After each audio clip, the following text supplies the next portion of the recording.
What's up? It's about time for a new RTS game to drop. And guess what? We've been working hard to deliver it. We've been on this project for almost a year now and made tons of progress, especially in the last 2 months. The game is starting to actually become fun to play. In this video, I'll focus on the most important element of the game, which is unit combat. First off, the unit models got a full remake. Here's a side-by-side. So I fully remodeled and rendered out the Greek unit from last video. Much better, no? Since this is a fast-paced, combat-oriented RTS game, the units are obviously the most interesting part, and we're willing to put a lot of work into them to get the design and logic right. So, we did a bouncing effect for the unit movement to avoid that static, moving across the chessboard type of look. The units now jump up and down when moving, which makes everything look much more satisfying and smooth, as you can see. And since they don't have humanoid characters, it makes up for their lack of animations, basically. Furthermore, they now have real-time shadows. And this is the kind of stuff that you usually take for granted when working with engines, because it's usually already built in, but as I said, we built our own engine for this game, so they aren't just there by default. You have to actually calculate how they form and where exactly they have to fall. And now the units, the balls, actually look like a part of this world and much more grounded, which is pretty important since this is technically a 2D game. So that's why if the lighting or perspective of a model is slightly off, it immediately breaks the illusion.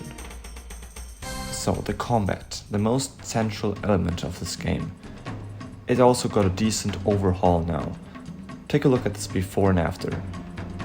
Here it's still pretty static, not much happening, no movement, and now it's much more satisfying. Super juicy and responsive, you can actually feel the hits landing. The balls are actually moving now, they have animation as if they were taking a swing when hitting the enemy. Furthermore, I made a new blood splatter effect, which comes when the units get hit.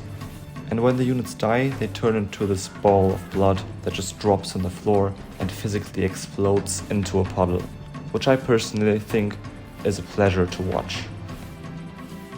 Also allows me to do unique movesets and attack animations for each unit, like this berserker swing, for example, for the Vikings, where he's spinning his axe around. And the death sounds are also a pleasure to listen to. Perfect for this cozy, fun atmosphere that we are going for with this game. How do you like the overall look of this game so far? I think this pre-rendered 3D method is turning out amazing so far. Just look how readable everything is, even from far away. Can't compare that to most real-time 3D strategy games nowadays. So, as I said, I was always inspired by those old RTS games and city builders back in the day that all used this method of visuals, which unfortunately isn't that common anymore nowadays.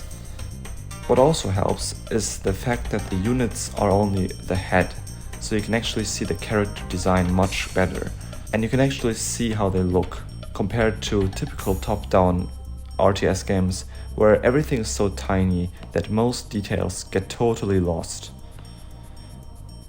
Anyways, next thing I think you are gonna be the most interested in is the factions. Tons of new factions, as you can tell. So far we got Romans, Vikings, Japanese, Greeks, and Teutonic Knights. Also a few more, I'm sure you will spot them throughout the footages if you pay attention. And the setting of the game is basically all across human history, honestly just all of my favorite cultures and empires, not really bound to any specific time period. So we will have knights from medieval Europe fighting against ancient Egyptians and samurais basically. I think that's a dream come true for the real ones among you who try to live out their historical fantasies in Total War games as a kid. So obviously, since there's an endless amount of factions we could add, I want to make the right choices here, making sure that every faction has a unique characteristic and weapon type, with clear pros and cons. So I want to have clear distinction between, for example, cavalry factions, eco factions, or defense factions, and so on. This is probably where the content will keep growing the most after early access, so comment which factions you want to see the most. I want to know which factions have the highest demand so I can put them in the game before the first release. Speaking of which, the Steam page is finally up now as well. We decided on the title and it's gonna be called Rolling Front. Link is in the description, go check it out and wishlist it. Really happy with how everything looks so far and how much got done. The game is actually starting to feel like a real RTS game, which is a good feeling. Go follow us on X as well. I got a lot of short clips over there that are taking off and going viral. I'm sure you don't want to miss out. Also follow my buddy Promidus, who's working overtime on this game as well, and also got some other projects that are worth checking out. All the links are in the description. Subscribe to my channel to not miss the next one. See you soon. Bye bye.